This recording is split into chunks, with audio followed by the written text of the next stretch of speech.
The standby order class 1 mentioned this. A spokesperson of Uganda Prison Service, Frank Baine, has advised the critics of the prison standby class 1 order to consult the constitution on powers of the Commissioner General of Prisons. Every end of year, there is always an issuance of standby class 1, normally from December 15th to January 15th. Even this time, the general instruction was given out about that guideline, but because the Christmas was falling in midweek, there was a revision of this instruction, specifically one thing about visitation, on humane conditions, that the visitation, the items for prisoners can continue to be, or the visitation can continue up to 24th. This advice comes at a time when the wife of the retired Colonel Kizza Besigye, Winnie Byanyima, wants to visit the remanded husband on Christmas, which is not provided for during the existence of the standby class 1 order. Even if it was not Christmas, any other public holiday, we don't conduct visits. We don't conduct visits during the Easter festivals, we don't conduct visits for these official public holidays, and we don't conduct visits on weekend. So, I think there is an exaggeration uproar from Honorable Byanyima. We are not doing anything outside the law, and we shall do it to the letter. Baine reiterates that this has been the norm of the Uganda prisons, and there is nothing special for this year's order as it's guided by the prevailing situation. He says any exception should be through the Commissioner General of Prisons. So the issue of issuing guidelines on how to manage is the function of who? The issues of determining visitation is the function of who? So why does Byanyima think she has more powers to dictate what we do than the Commissioner General of Prisons? If she wants, let her apply. As a Commissioner General, she can do what is supposed to be done. 15th December last year, there was the same instructions, but Honorable Byanyima never came to complain about it. It's only now that the husband is in prison that she remembers that these instructions should be there. And I want to tell you that for 29 years, I have been in prisons, but every Christmas season, we have these guidelines. Retired Colonel Kizza Besigye was arrested with his counterpart Haji Obed Kamlegea over charges of possessing military arsenal illegally and are on remand till next year. Cayenne Faith, Abdul Nasir Luwama for UBC. Now, media professionals from across East and the Horn of Africa have convened at Pride in Paradise Convention Center in Kenya for a transformative training on countering violence extremism. Dr. Simon Nyambura, director of ICAPCVE, urged journalists to prioritize positive narrative reporting as a powerful tool to combat extremism ideologies and diminish their influence. With support from the Norwegian government, the training aims to empower the media as a unit force to tackle emerging threats and promote peace across the region. A united front against violent extremism is taking shape in Mombasa, Kenya, as media practitioners from across East and Horn of Africa gather to develop strategies for countering this growing threat. The regional training, organized by the IGAD Center of Excellence for Prevention and Countering Violent Extremism and funded by the Norwegian government, has brought together journalists from Djibouti, Ethiopia, Kenya, Somalia, Sudan, South Sudan and Uganda. To me, I see this workshop as a resourceful one because knowledge addition is very important. To sharpen my skills, add more, and also improve what I do and how I do it. Conferences are very helpful for us and for them also to share experiences. We remain ethical in our reporting. I think that was important. Sometimes we rush to, splatter images that we forget will traumatize. In his opening remarks, Dr. Simon Nyambura, director of the IGED Center of Excellence, urged the media to play a proactive role in shaping public discourse and countering extremist ideologies. As a team working together and having the right messages, so that's why we have to have the alternative and counter narratives that challenge and undermine extremist ideologies, and working together as a team in all sectors. Then for sure we will make a contribution in making our region safer and secure for all of us. Highlighting the urgency of the situation, Mohammed Homed, IGED Center Deputy Director, in his presentation called for strengthened media network collaborations and to dismantle extremist narratives. We still have terrorism activity in Mogadishu, and people are being attacked, killed on a daily basis. Their role is very important because they influence the public opinion by giving accurate, real-time information. Adding to the discussion, Professor James Orange, a senior lecturer from the University of Nairobi, described media as the oxygen of terrorism, thereby urging practitioners to adopt ethical standards and implement 14 key principles for reporting on violent extremism. Government can tell you anything. Religious leaders can tell you anything. Guys on the ground can tell you anything. Witnesses can tell you anything. Victims can tell you anything. It is now your responsibility as a journalist to find out of all the sources that I consulted, who told me the truth and who lied. Because that is the crux of our profession. Dr. Martha Njiri, Head of Strategic Communications at IGED Center, emphasized the importance of equipping journalists with the skills of counter-emerging trends in extremism. Research then calls to have forums and platforms that we can be able to enhance the capacity of the media practitioners and to raise awareness that they should not propagate or rather advance the terrorists' agenda unknowingly. This regional training strengthened regional collaboration, empowering media professionals to play a pivotal role in promoting peace and stability. As the conference continues, hope rises that a united media will amplify positive narratives and silence the voices of extremism. Sandra Kahonde, Robert Whiter, News Tonight.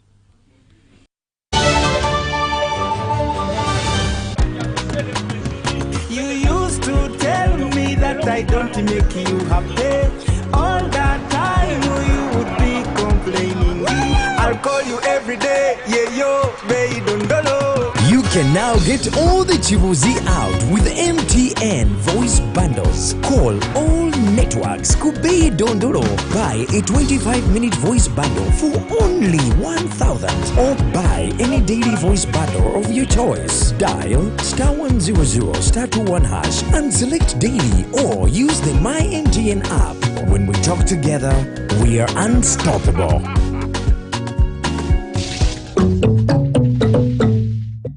Step into a world of excellence, comfort and pride with Royal Foam Furniture, crafted to perfection right here in Uganda. We bring you state-of-the-art living room furniture and bedding products at affordable prices. Our wide variety of mattresses include orthopedic, pillow top, spring mattresses suitable for institutions like hotels and many others for home comfort. With every piece telling a story of royal excellence, our products are built with the highest quality materials made to last.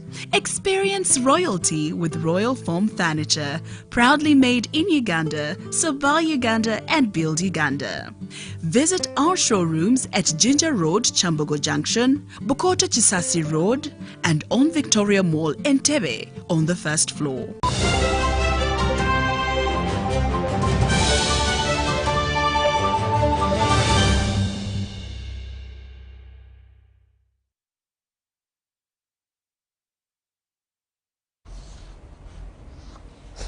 And into the world of business, Uganda National Bureau of Standards, UNBS, is grappling with gross underfunding by government, a challenge that severely limits its ability to achieve its targets and fully extend its mandate. In an interaction with the Parliamentary Committee on Trade, Executive Director of the Standards Body, James Kagwesa, appealed for the legislators' support to address the challenges hindering the organization's progress.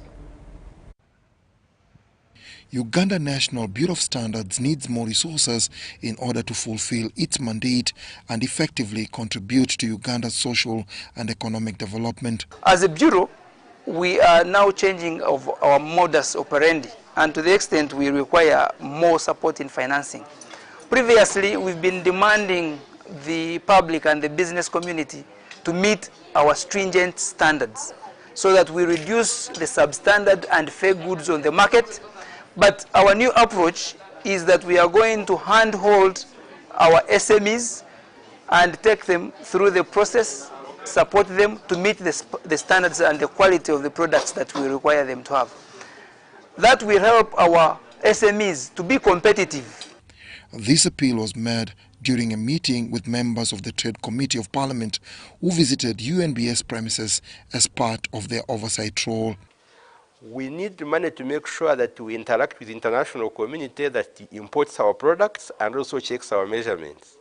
This requires people to travel to those countries to carry out harmonization of standards, to carry out calibration of our own standards, and also to do what we call inter-laboratory comparisons with other more advanced laboratories to ensure that the measurements in Uganda are equivalent to international measurements. And this helps us to increase exports. The committee chair and her team toured the facilities, listened attentively to the presentations and assured the standards body of their maximum support. I've met so many challenges here. One of them, they are incapacitated in the number of staff. They are, I think, about 46%. And secondly, also the funding. Thirdly, we have seen like a conflict, not a conflict of interest, of roles being merged. You find UNBS is supposed to do this, NDA is also supposed to do this. You find that when it comes to acaricides, we're waiting for MAIF to say something, UNBS has to say something. So well, as a committee, when it's time for BFP, we hope that from what we have gotten here, we'll be more enlightened and we will really make the right decisions then. UNBS reveals that its current budgetary allocation of 56 billion shillings per annum is only a third of the required amount. The institution is requesting an increase to at least 200 billion Ugandan shillings per annum to meet its operational needs. UNBS is the most critical entity of government in economic transformation. Talk about product certification, talk about personnel certification. We are exporting both products and personnel. If we certify both the personnel and the products, I think will be an economy to reckon with. Dennis Igoa and Juman Samba for UBC News. And in the telecom industry, in a significant development, Uganda's Telecom, Airtel Uganda and K2 Telecom have renewed their partnerships today. Our reporter was on ground and filed this report. Today, Airtel Uganda and K2 Telecom officially extended their collaboration during a contract signing ceremony held at Bulange, Mengo. This renewed partnership aims to further enhance connectivity and telecommunication services for millions of Ugandans. The people are central to this partnership for us. They are central to the heart of the king. And we are very, very happy that Airtel appreciates that. Speaking at the event, representatives from both companies emphasized their commitment to delivering affordable and reliable telecom solutions, fostering greater digital inclusion across the country. Digital preservation, we have ensured that Buganda's heritage is accessible to future generations. As we look forward, we continue to innovate, driven by the belief that technology should serve people and their stories. Our new 5G solutions will empower farmers, cultural tourism, and bring heritage sites to life in the ways previously it was unimaginable. The duty of good faith. So, with regard to K2 Airtel partnership, we undertake, I'm not a member of the board of K2, but I own K2, so I can say that. You know, we undertake to do everything to ensure that the partnership is carried out in good faith, in the interest of both parties. We want to dominate the market, and everyone in the kingdom and all my colleagues here are aware of that philosophy. We work with someone, we must be committed to them 110%. This partnership is expected to drive innovation and improve service delivery, strengthening the telecom industry in Uganda. Sandra Kahunde, Robert Katamba, News Tonight.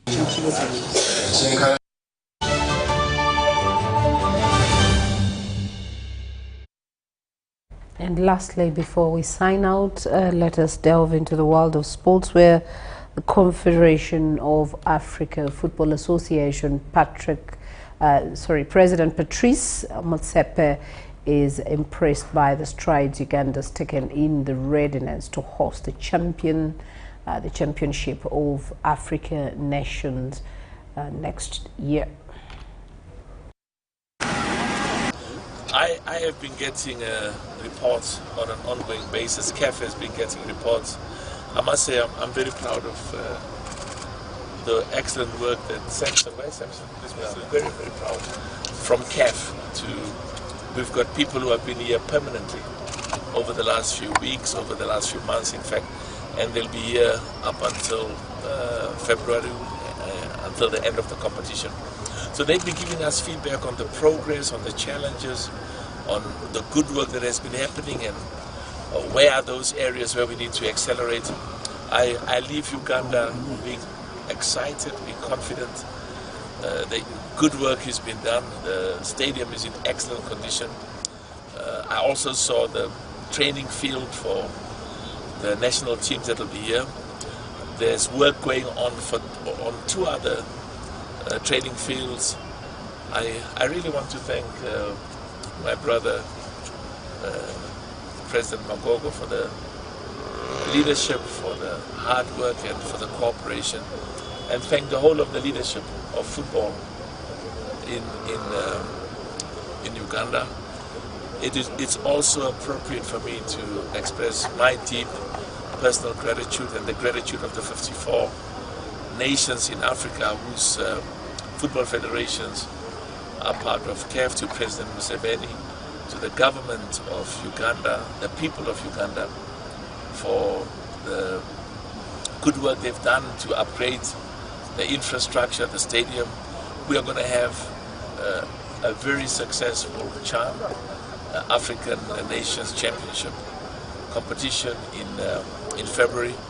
It's going to be the most successful. Well, now, as we sign out, let's have that recap on our headlines.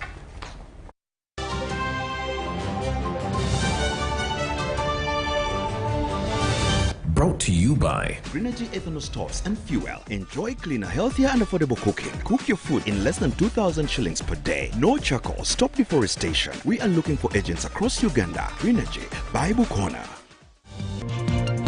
In our top stories, President Museveni addresses Youth Symposium in Bale. Karuma Bridge reopens for use after 3 months of major repairs. And then KCCA acquires new dumping site in Buyela to replace Kitezi landfill. Lastly, CAF President Patrice Motsepe applauds Uganda's readiness to host CHAN.